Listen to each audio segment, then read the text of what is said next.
ये शहरों पूरे 25,000 हैं, लेकिन खैर है, ईद के करीब अचानक से क्या ज़रूरत पड़ गई पैसों की।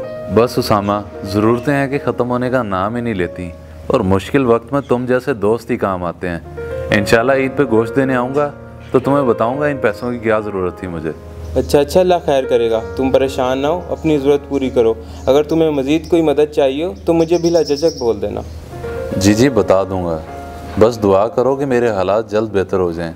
जैसे हालात बेहतर होते हैं तो कुछ ही अरसे में तुम्हारे ये पैसे तुम्हें वापस कर दूँगा। अरे कोई फ़िक्र की बात नहीं है, अल्लाह तुम्हारे हालात जल्द बेहतर करे। तुम्हारे पास जब भी हो दे देना। चलें ठीक है, बहुत शुक्रिया। अच्छा मैं चलता हूँ, अल्लाह हाफ़िज़।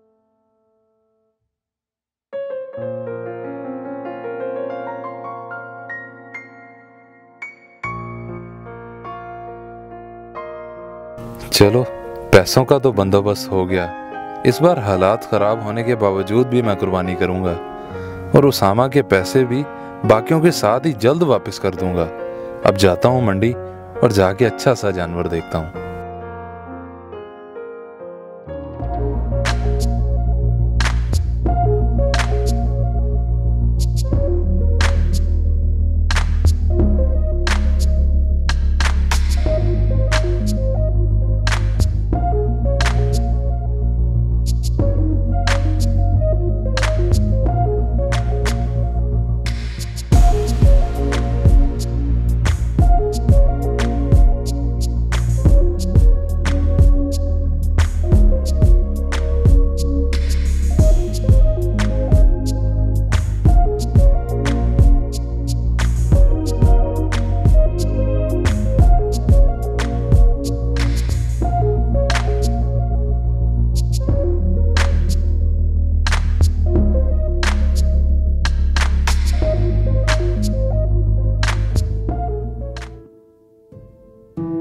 कमाल है भाई, मंडी की कीमतें तो आसमान पर हैं।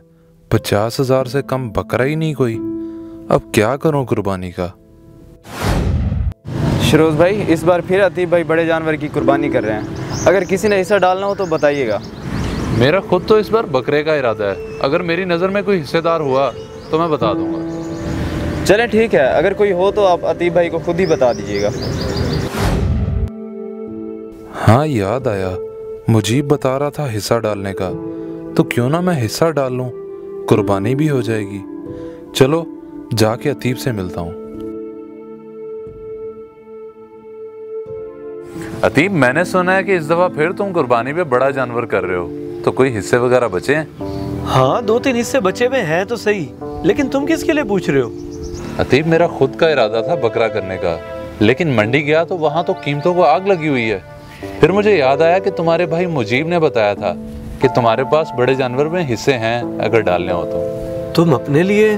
देखो शरोज, तुम मेरे चचाजाद भाई हो, मुझे कहना तो नहीं चाहिए, लेकिन मेरा नहीं ख्याल कि तुम पे कुर्बानी बनती है, क्योंकि तुम्हारे सर पे तो इतना कर्ज है, और वैसे भी तुम्हारे हालात ठीक नहीं है। कुर्बानी के पैसे कहाँ से करोगे?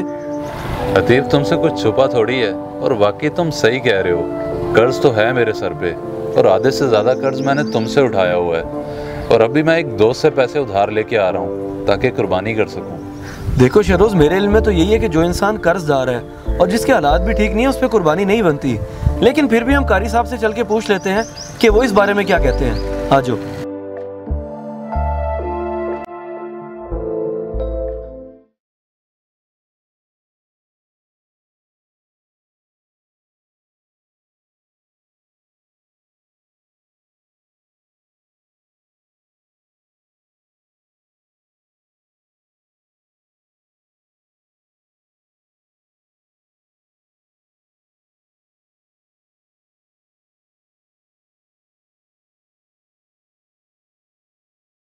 देखो मियाँ, आपके सर पर काफ़ी कर्ज है, और अगर कर्ज अदा करने के बाद आपकी इस्तिताअत बचती है कुर्बानी की, फिर तो ठीक है, वरना अगर आपके हालात ठीक नहीं हैं तो फिर कोई ज़बरदस्ती नहीं है कुर्बानी करने की। हाँ कारी साहब, आप बिल्कुल सही कह रहे हैं। हालात तो ठीक नहीं है मेरे, लेकिन मैं सोच रहा था मुझे कुर्बानी करनी चाहिए। देखें, दीन हमारा इतना मुश्किल नहीं है जितना हम लोगों ने समझ रखा है। अल्हम्दुलिल्लाह, अल्लाह ताला ने हमारे लिए बहुत आसानियाँ फरमाई हुई है। पहले आप कर्ज अदा कर लें, उसके बाद कुर्बानी का सोच लीजिएगा। चलें ठीक है कारी साहब, बहुत शुक्रिया। आ जाओ।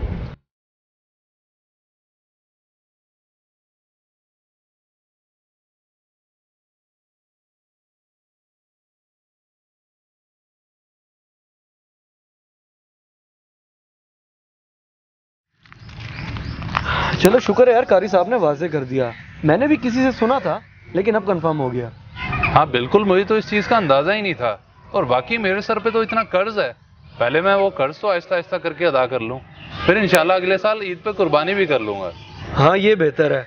चलो ठीक है यार, मैं चलता हूँ, मैंने जानवर भी देखने जाना है, फिर मिलते हैं इंशाल्लाह। बात तो सही है वैसे, पहले आहिस्ता आहिस्ता करके कर्जा तो उतार लूं अपने सर से। अगर इस साल ना भी कर सका कुर्बानी तो अगले साल जरूर करूंगा अल्लाह के हुक्म से। और अब जो पैसे उसामा से लिए हैं वो तो वापस करूं जाके, मजीद क्या कर्जा बढ़ाना अपने सर। अरे शहरोज, इतनी जल्दी पैसे लौटा दिए? खैर है, तुम्हारे तो काम आ रहे थे। बस उसामा, जिस काम के लिए ये पैसे चाहिए थे वो काम हो गया है, फिर मैंने सोचा कि तुम्हारे पैसे तो तुम्हें वक्त ही वापस करूं। चलो ये तो अच्छी बात है। अगर तुम्हें फिर भी ये पैसे चाहिए हो तो तुम रख सकते हो सकता है किसी और काम आ जाए। अरे नहीं उसामा, अब मुझे नहीं चाहिए। अगर फिर भी मुझे ज़रूरत हुई कभी तो मैं खुद बोल दूंगा। चलो ठीक है यार, बता देना।